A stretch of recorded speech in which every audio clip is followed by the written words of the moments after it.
Welcome to our third day of Financial Literacy Week. Today we are talking about planning for your financial future. I am personally so excited about the content that we are going to be discussing all day today. Today is all about setting those long-term financial goals. We'll talk about retirement planning this evening at our 6 o'clock workshop. Here in just a little while at 12, we're going to be talking about how to leave a financial legacy for our children and beyond, maybe even, grandchildren, future generations. But this morning, we are here to talk about something a little bit more specific, and that is saving for higher education. We're going to dig into a couple of great vehicles that you might consider if you are thinking about saving for higher education. When I say higher education, that doesn't necessarily mean college, but it may include college. And specifically, we're going to be discussing an option today called the 529 plan.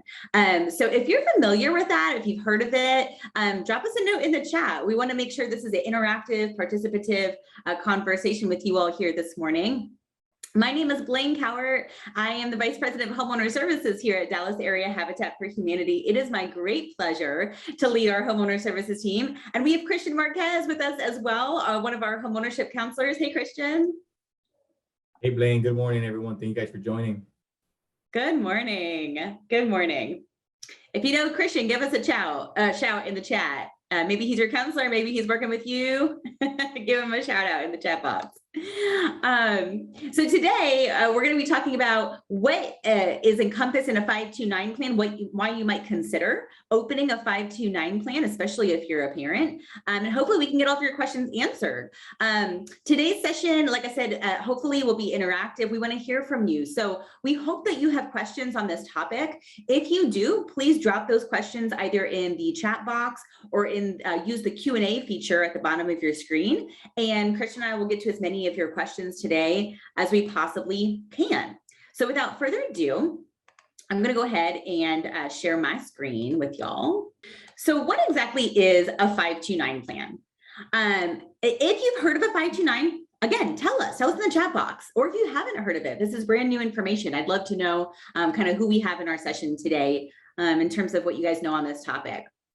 So a 529 plan is named 529 because it's named after the section of the IRS tax code that has to deal with what we're going to be talking about today, and that is section 529. Essentially, this is a very specialized savings account that you can use to save money for education. That may include college. It may include other options. We're going to dig into that a little bit later in the presentation today. Also, 529 plans provide families with a lot of tax and financial aid advantages. So we're going to dig into why you might consider utilizing this vehicle versus just putting that money in, for instance, a generic savings account or some other type of savings vehicle. And lastly, when we talk about a 529 plan today, it's important to note this is an investment tool. So again, not just a generic savings account that'll earn you just a bit of interest, a couple percentage points. 529 plan is going to allow you to be able to invest your money into a variety of different investment options. And when we talk about investing, we are talking about growing our money. We're talking about leveraging the power of compound interest to be able to take what we have, grow it over time, utilizing the advantage of time itself, right? So like any other kind of investment tools that we'll dig into all day today, it's best to start these things as early as possible, because time will be in your favor the earlier you begin. Okay, so there's two different types of 529 plans that are important to understand kind of this difference before you dig into determining whether this might be a good option for you to consider. The more popular and sort of broader vehicle, if you will, for the type of 529 savings plan is the college savings plan. So a college savings plan 529 is very similar to a Roth IRA or a Roth 401k, where you invest your after-tax contributions essentially in mutual funds. Okay, so you're spreading that out among a variety of different options sort of to mitigate your risk. Of course, because again, we're talking about an investment vehicle here. The money that you invest in a 529 plan and your overall balance at any given time will fluctuate. It will go up, it will go down based on the value, based on how your investments are performing at that point in time. If the stock market is doing well, or if we're experiencing some tougher times like we have here recently with COVID. The second option of 529 plans are what are called prepaid tuition plans. And these are just what they sound like. Essentially, you are prepaying tuition for the beneficiary of your 529 plan. I will say, even though this is a type of 529 plan, it's a lot less common than the college savings plan, because you better know where you're going or where the beneficiary is going to college if you're going to prepay that tuition, right? So maybe, if you're in a legacy family where everyone goes to, whether it's whatever school, Texas Tech, UT, A&M, we've got a lot of these big schools where legacy is a real big thing for families, then maybe, you're interested in prepaying. The benefit of prepaid tuition plans, of course, is that you're going to lock in today's tuition rate. Okay, so even if your beneficiary, let's say your beneficiary is a child that's just a very young child, may not be going to college for 15 to 18 years from now, you can lock in today's tuition rate, and they'll pay that versus whatever it might cost for them in the future. And as we know, over the last several decades, the cost of going to college has become so exorbitant that I bet, a lot of us wish, hey, I wish I could have had tuition rates from 20 years ago. That would be really nice. But of course, the drawback to that type of plan is you have to know where that beneficiary is going to go to college. And that's really tough to know. So because of that, the college savings plan offers you a lot more flexibility. You're not locked into any given school. And like I mentioned earlier, you're not even necessarily locked into going to college. There's various forms of higher education that can be funded with a 529 plan. Okay, so who's involved in a 529 plan? Basically, two important people to note. When you set up a 529 plan, you need an account owner, one account owner, and you need one beneficiary for that account. Your account owner is going to control the investments, and they select who the beneficiary is. And it is worth noting that could be one and the same. Okay, so I can set up a 529 plan for myself. I can be the account holder and the beneficiary of that account. So just know that.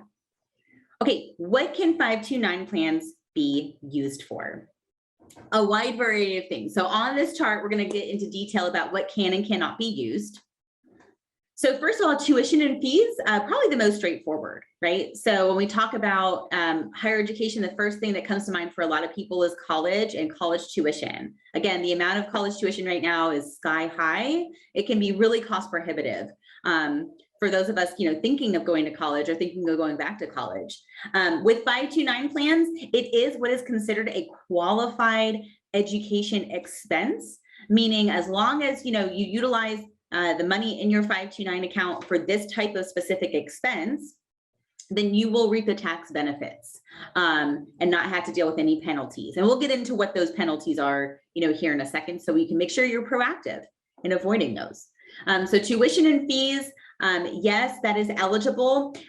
Also worth noting that not just for higher education, but a 529 plan can also be utilized for K through 12 tuition, specifically for private education. So if you're a parent and you're thinking about maybe enrolling your child in private education and would like to utilize the benefits of an investment option to be able to fund that education, you might think about a 529 plan for that. It is worth noting, as you'll see here on the screen, that for K through 12 tuition, it is limited to $10,000 a year. Okay, you do not have those same limitations for post-secondary education.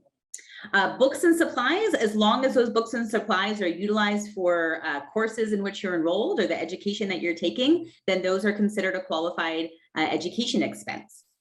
Computers and internet access, same thing, right? So not just for tuition itself, right? But also for these other things that can be really expensive. I remember in college, buying books is a huge investment, especially if you can't resell those books. And that's a big investment that you're making up front. So this is stuff, again, that you can tap into this plan for. Room and board. If you or your beneficiary is planning to live on campus at a college or university, that would be considered a qualified educational expense as long as they're enrolled at least as a part-time student or more. Special needs equipment, also an eligible expense. Let's talk about transportation. Transportation and travel costs, like to and from your university, for instance, like if you had to fly from where you live, if you're going out of state, for instance, or driving to university, those are not considered a qualified educational expense that you can utilize that money from your 529 plan for. Neither is health insurance. That's not considered a qualified educational expense. College applications are not included in this, nor are extracurricular activities. But here's a great thing to note at the very bottom, our last item on this table, student loans. So think about this. Let's say that you've already gone to college and you've already incurred student loans and you're thinking, Blaine, this is great info. I wish I would have known this though 10 years ago before I incurred all of the student loan debt. Well, good news is with the 529 plan, you can utilize this funding to pay towards your student loans. There is a lifetime limit of $10,000 for that, but that can be a great opportunity to chop away at some of that debt for sure. Okay, so what if the beneficiary of my account chooses to not go to college? I feel like this is one of the most common questions when it comes to 529 plans. So let's think about this. If, for instance, I'll use myself as an example. I have a baby who's under 1 year old. And so we're already thinking about how are we going to save for his higher education? Again, tuition is so expensive, right? So we need time to work in our favor for this. But the highest risk, of course, thinking through this is, what if our child decides that higher education is not for them? What if they decide that they don't want to go to college? What if he gets a full ride scholarship, for instance, and doesn't need to pay tuition, right?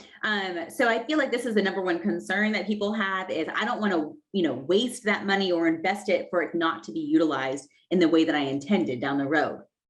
So here's the good news for you. If you have that question, 529 plan funding does not need to necessarily be used towards college only. Also, a few years back, legislation was updated to be able to include trade and vocational schools. Okay, so when we think about, like, for instance, mechanics, welding, apprenticeship programs, all of that now is included and considered a qualified eligible expense for 529 plans. So really, it's pretty broad. If your beneficiary, if you think that there is a chance that your beneficiary will go to any kind of post-secondary programming, whether it's, again, trade vocational or something like a college or university, community college, whatever the case might be, those would all be considered qualified eligible expenses. So this is a great benefit for you to be thinking about. Also know, if you needed to, you can change the beneficiary. So let's say, again, that, let's say in my example, I start saving real young for my son. And at the time that he turns, 16, 17, it's clear he's getting a full ride scholarship for something. And so we're celebrating, but we're also thinking, man, we've been saving for 16 years towards his college education. Now, what are we going to do with that funding? Well, let's say that we have another child, for instance. We can change that beneficiary to another child. In fact, you can change that beneficiary to any individual who is considered a family member. And I will say, y'all, the IRS is incredibly generous with how they classify family member. So let's say that my son's a only child, for instance. I can change that beneficiary to a niece, a nephew, a brother, a sister, my mom, my dad. I can change it to myself. Remember, I can be the account owner and I can be the beneficiary.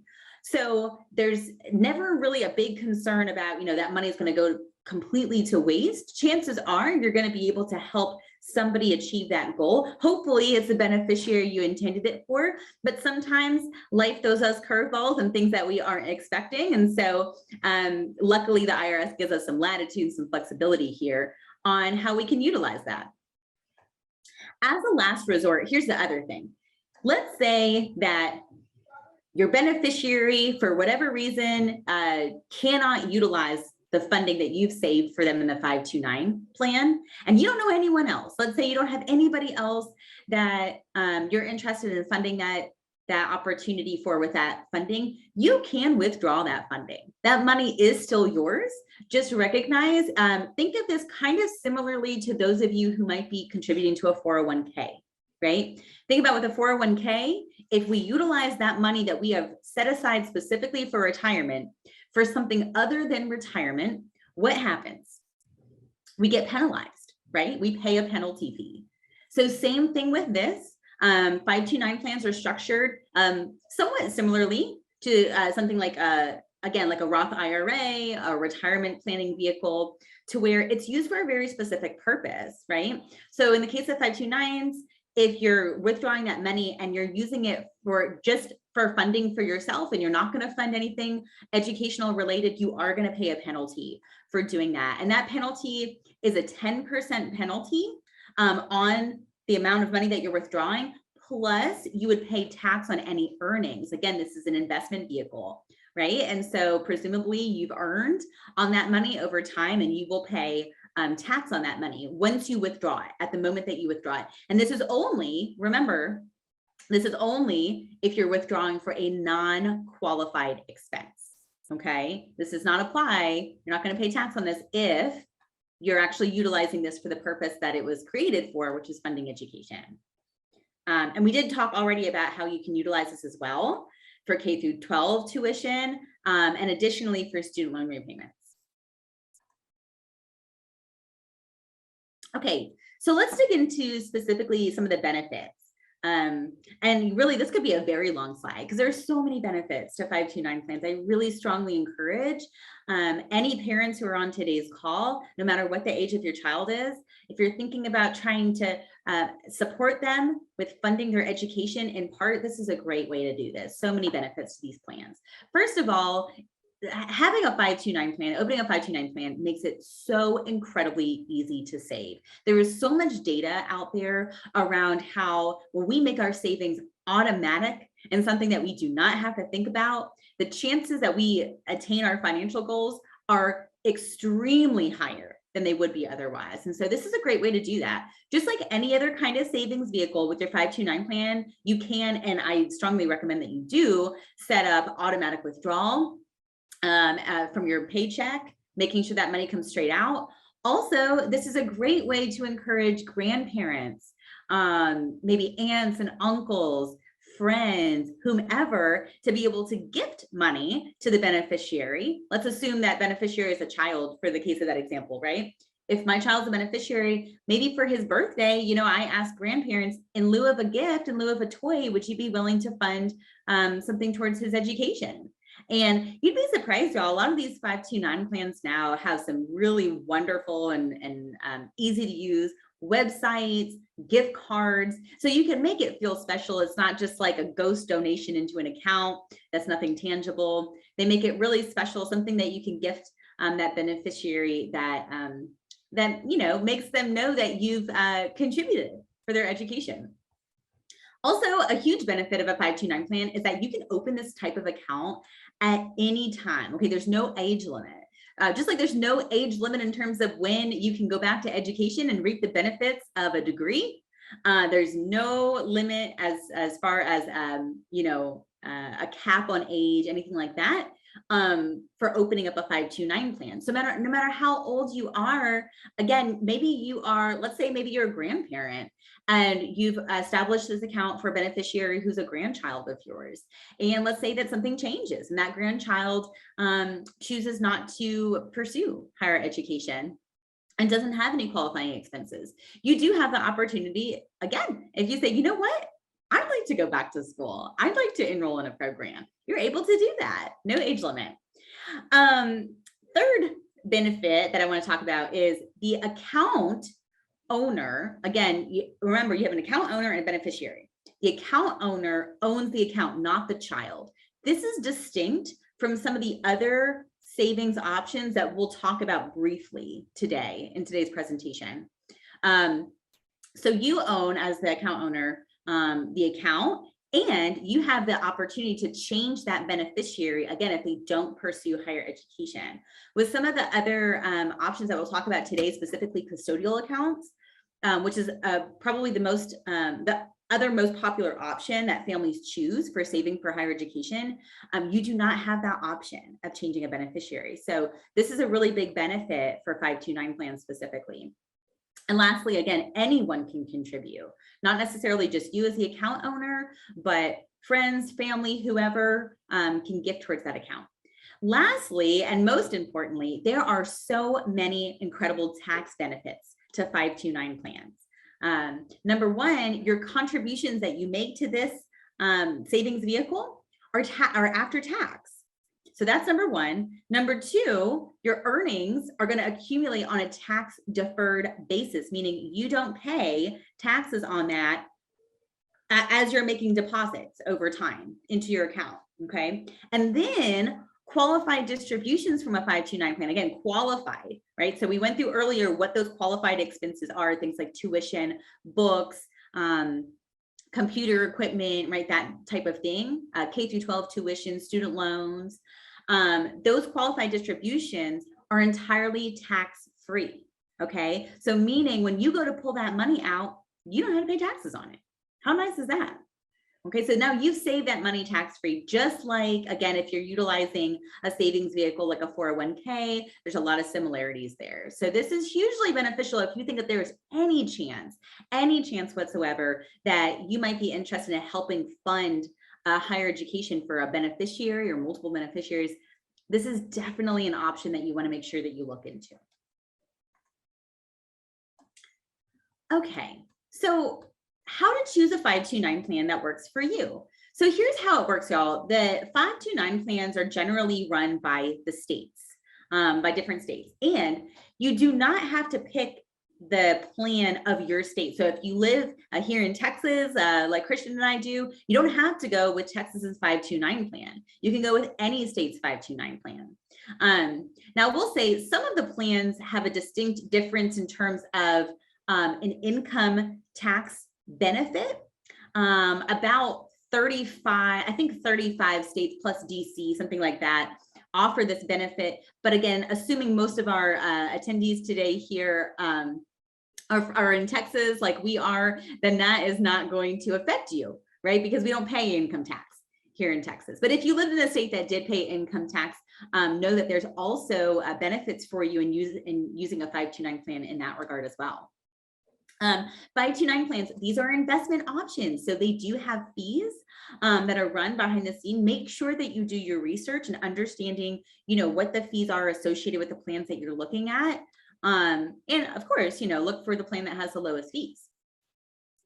What are you actually investing in a 529 plan? So we talked earlier that you're really investing in a wide variety of things, or you can invest in a wide variety of things depending on your plan.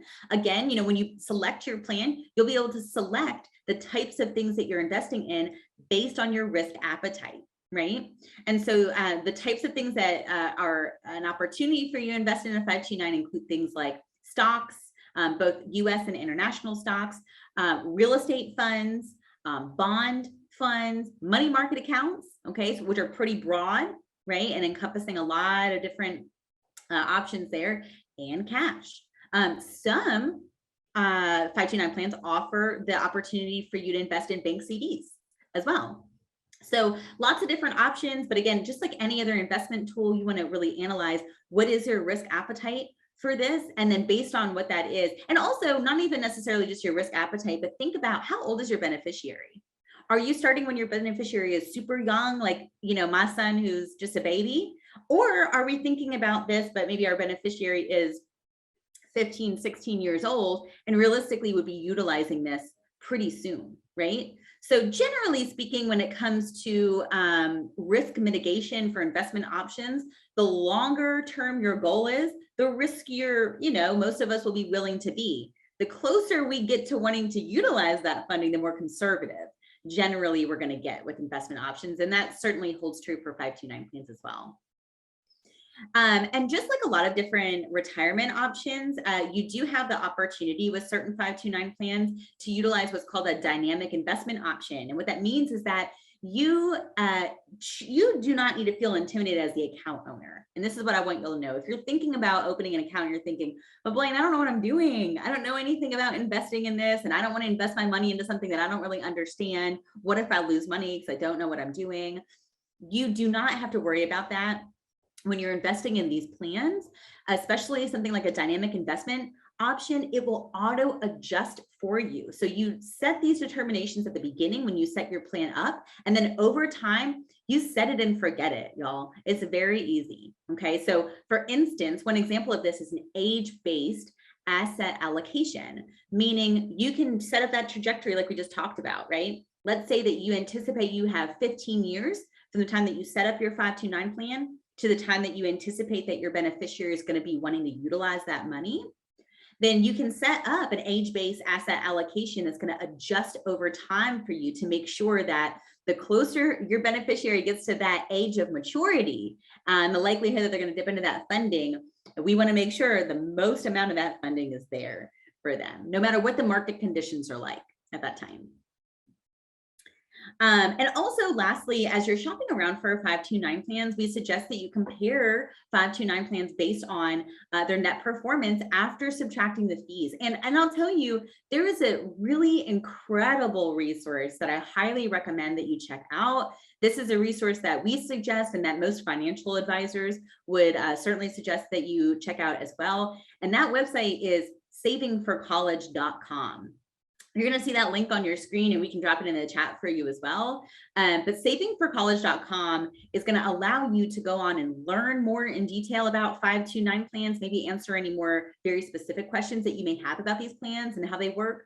But then also you can compare plans across the board. And so if you're thinking about like, well, let me see how Texas stacks up against this other plan, for instance, you can go on and compare those plans side by side. It makes it super simple, very easy. So highly, highly, highly suggest that you check that out if you're thinking about these plans. Okay, so I mentioned earlier, 529 plans are not the only way that we can save for higher education, and not even necessarily just for higher education. Maybe we just want to set up some money for our children to be able to utilize once they reach the age of 18, or older, whatever that may be, maybe 21. And so another great option that I want to share with you all today is something called a custodial account.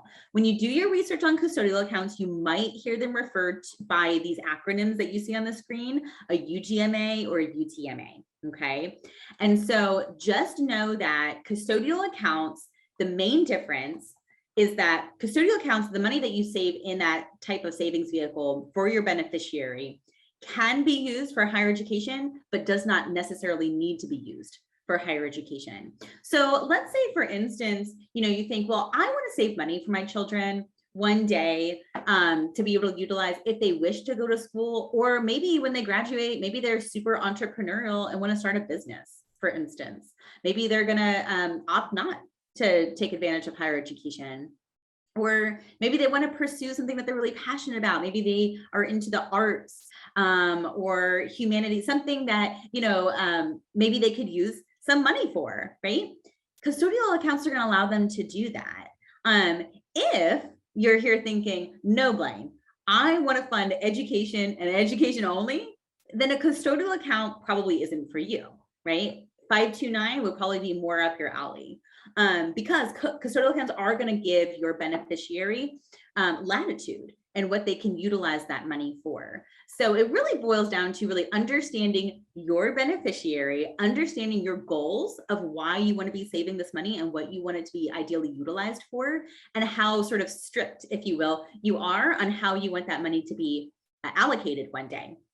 So custodial accounts, basically the way that it works is it allows adults to save and invest. Again, this is an investment vehicle. Okay, so not different from just putting this money into a general savings account. And you're investing on behalf of a minor until they reach an age of maturity that's pre-specified, right? It may be 18, it may be 21 years of age. And at that point in time, the money entirely is transferred to them. So basically, until they reach that age of maturity, you as the account holder are acting as the custodian for that money, but that money is not your money. It is your beneficiary's money. Okay, that's a distinct difference with a 529 plan. When you're the account owner, you're managing that money, and that money belongs to you. Remember, because you can change that beneficiary at any given time. That cannot be done with a custodial account. Okay, so before you think about what options best for you, you want to sit down and think about what your goals are for some of this. Note that because you're acting as a custodian for this account, and again, the money is not yours, but that of your beneficiary, these gifts that are contributed over time, whether it's you contributing or family members, friends, whomever, those gifts are considered irrevocable. Okay, so they cannot be taken back at any point in time. They are a gift for the beneficiary, and when that beneficiary reaches the age of maturity, the money is theirs. So you want to think about that, before you go down that route. And also, again, you don't have the option of saying, okay, my beneficiary is 17 and I'm seeing this is not going to go well if he or she runs into a whole bunch of money that we've saved for the last 17 years based on, what they're doing in life at this point in time. That's a decision we have to make early. So you want to make sure you put a lot of thought into this. And we would really suggest to sort of tag on to what we talked about yesterday with youth and financial education. This is, y'all, why this is so important to be talking with our kids about money, helping them understand why it's so important to manage that properly. A couple of drawbacks. Again, the assets are considered owned by the child. This can impact financial aid. This is an important consideration to note. When you apply with a FAFSA for financial aid, custodial account funds that are in a custodial account are considered those of the beneficiary, of the child. Those are a child's assets, unlike a 529 plan. And I will say with the FAFSA specifically, children's assets, students' assets are weighed more heavily than parents' assets. Meaning, if the money is in a custodial account, there is a chance that your child could qualify for less money in financial aid than if you went the 529 route. Okay, so just an important consideration to know. Just a couple of resources as we wrap up today. We mentioned savingforcollege.com. Also, I want to let you all know that we have on our self-guided financial education platform that's called Pocketwise, we do have a module specifically on 529 plans, and we have an entire playlist on there with multiple modules on saving for higher education that'll walk through some of what we discussed today in more detail, including some calculators that you can go online and play with as well. So without further ado, I want to open us up for a Q&A session if we have any questions from the audience. Monica asked a question. I suspect Monica asked this question just before I answered Monica, but yes, thank you for putting that in the chat. Monica asked, will having a 529 plan affect my child's chance of qualifying for financial education? Yes, so like we just discussed, it does affect, meaning it is accounted for in the FAFSA, but it is more favorable. It is looked upon more favorably in the FAFSA to have a 529 plan versus a custodial account, since that money does not belong to the child, to the student in a 529 plan. So thanks, Monica, for asking that question. Hey, Blaine, we have another question. Someone wrote, if you move out of state down the line, how does that affect the 529 plan? Thank you for pointing that question out. That's a great question. Actually, that has no effect. Remember, you do not have to live in the state that you're utilizing the plan for. So meaning I can live, like for instance, I live in Texas, but I will say, we're not advertising any plans in particular, but I will tell you, if you go online and do your research, Ohio's plan is very popular. It's a very popular plan. It has very low fees. It tends to perform very well. And so I live in Texas. I can use that plan. If I move to California, I can still use that plan. So it's a great question. No impact whatsoever. Elizabeth, you are welcome. Thank you for taking the time today and joining us. Quite certainly. What other questions do we have? Any other questions? I will say, well, if you have questions, send them in the chat.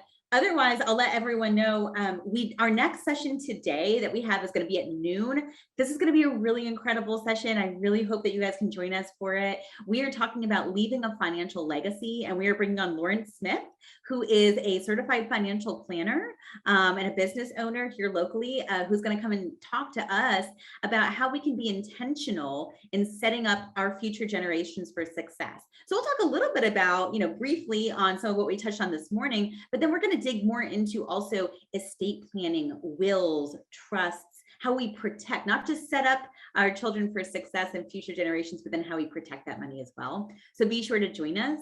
And like I mentioned earlier, this evening at 6 o'clock, we are bringing on our partners at NFP, who are going to be discussing all things retirement in our Roadmap to Retirement workshop tonight.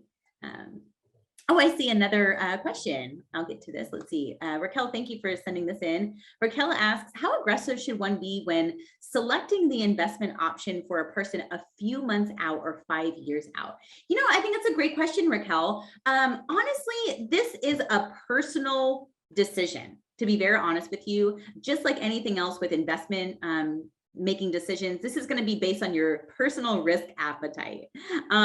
So, no one has a crystal ball, right, to know exactly what's going to happen over the next 5 years and how your investments could perform. It could be the case that the stock market takes off over the next 5 years, and what you invest now grows exponentially over the next 5 years, and it was the best decision you made, right?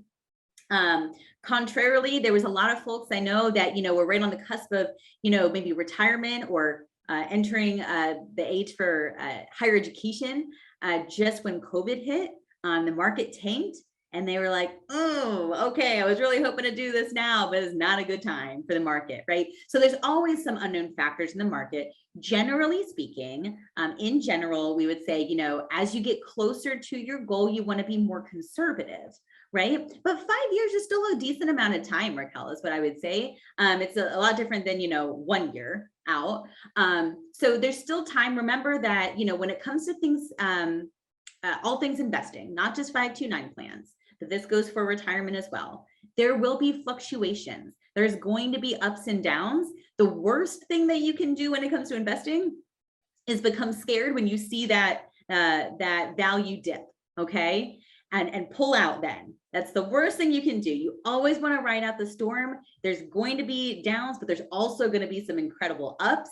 So you want to make sure that you're in it for the long haul. 5 years is a good amount of time, Raquel. And I would say, like I said, it depends on your risk appetite. If you are the type of person that is more willing to say, you know what?